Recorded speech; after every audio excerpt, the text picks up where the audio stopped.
Love, tenderness, the love of God, unity, a symbol of Cuban identity. the mother of the Cuban people.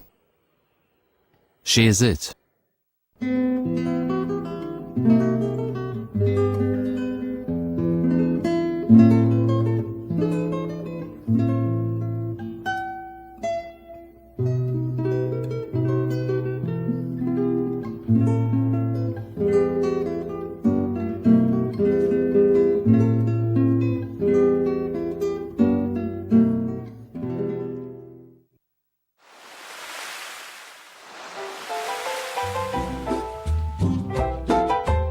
"This is the most beautiful land ever seen by human eyes," wrote Christopher Columbus in his logbook on the 28th of October 1492, on disembarking at Bay Bay and setting foot on Cuban land for the first time.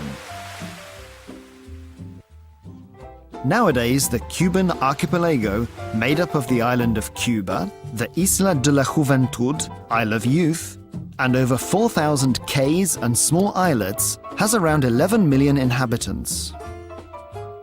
Ernest Hemingway, the author of well-known works such as The Old Man and the Sea or The Sun Also Rises, received the Nobel Prize for Literature in 1954.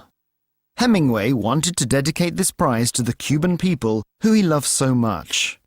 He decided that the best way to do this was to offer the prize to Our Lady of Charity of El Cobre, as she was the symbol of Cubanía or Cubanness.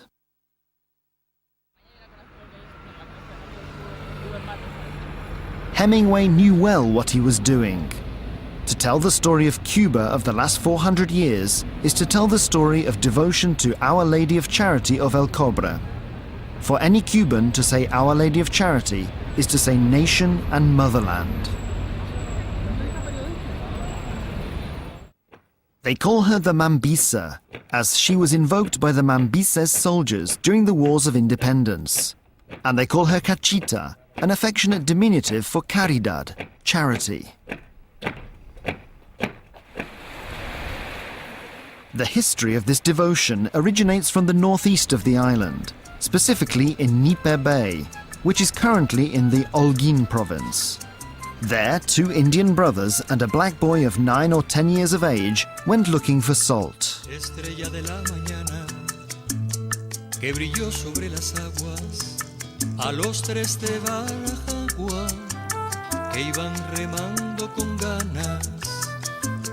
Su aventura no fue vana, pues la sal que los movía en sal y amor cambiaría. Al ver en Nipe en el mar aquella imagen flotar de la caridad María. En la zona norte de lo que es el actual territorio holguinero. Two events have taken place in the northern area, which is currently the Holguin province, which make it important, because the port of Bariay, on our coastline, which is where Christopher Columbus entered Cuba in 1492, and a little to the east is Nipe Bay, which is where the statue of Our Lady of Charity was discovered in 1612. Fue el hallazgo de la imagen de la Virgen de la Caridad. In 1971, the Cuban historian Levi Marrero discovered the oldest document to pay testament to this discovery in the Spanish archive of the Indies. The account given years later by the king's slave Juan Moreno, one of the protagonists of the event.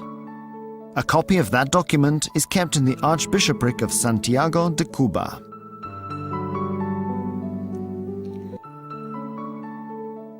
Este es el legajo que contiene los documentos. This is the file which contains the documents regarding the parish church and the El Cobre shrine. One of them is very important. It is a copy of a document which details the sworn statements taken almost 80 years after the appearance of the Virgin in Nipe. These statements include the main interview of the black slave Juan Moreno when he was an elderly man, where he tells the story of what happened to them and what they discovered during that period when he was still a child. La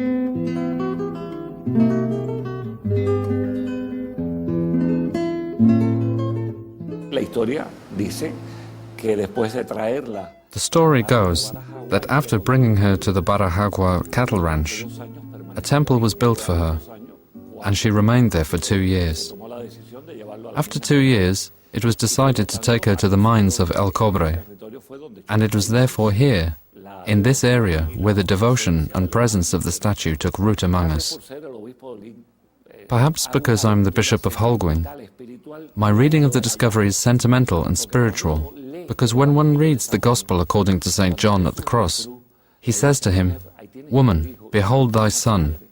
Son, behold thy mother." The Gospel says, "And the disciple took her into his home." Then when those 3 salters see that small statue, and Juan Moreno takes it from the sea and puts it in the boat and brings it home, that home is Cuba. traerla a esa casa que es Cuba.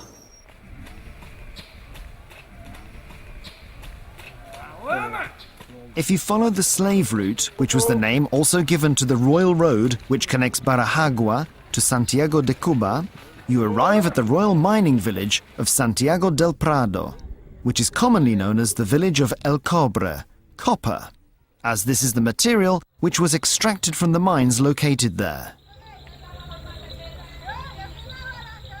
The town is 4 leagues from Santiago de Cuba, and as early as the 17th century, several hundred slaves, Hispanic and indigenous people, were concentrated there.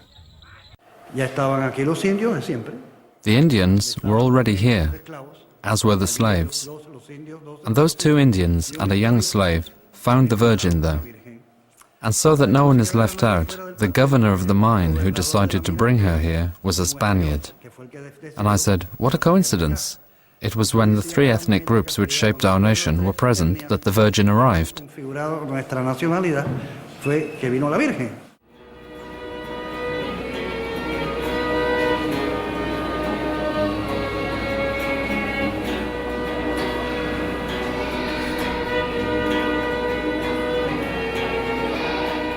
The devotion of the 3 ethnic groups to the statue has meant that Our Lady of Charity of El Cobre has always been venerated by all of the island's inhabitants, making her a symbol of Cubanía.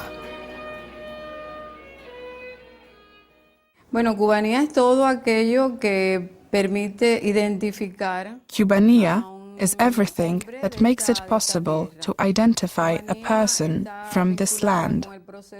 Cubanness is linked to the formation process of that identity over the centuries, starting with the arrival of the Hispanic Castilian colonists and continuing with the mixing or the cultural and ethnic miscegenation process between the indigenous people and the Africans. The word Cuban encompasses all of those self-defining mixtures which originate from Africa and the indigenous people alike, and where there is a prevailing Hispanic cultural element resulting from their conquest of this land. That is what we can call Cubanía. While a shrine was being built to venerate it, the statue was being kept in the chapel of the hospital for slaves on the Mine Hill. It was those same royal slaves who, together with the other residents of Santiago del Prado, constructed the first temple at the end of the 17th century.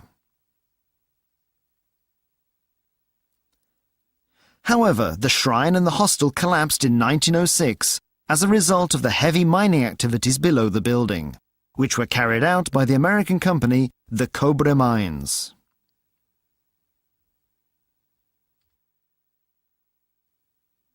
The statue had to be moved to the village's parish church until 1927, when the Archbishop Monsignor Subisarreta consecrated the new shrine, which was constructed using donations from all around the island.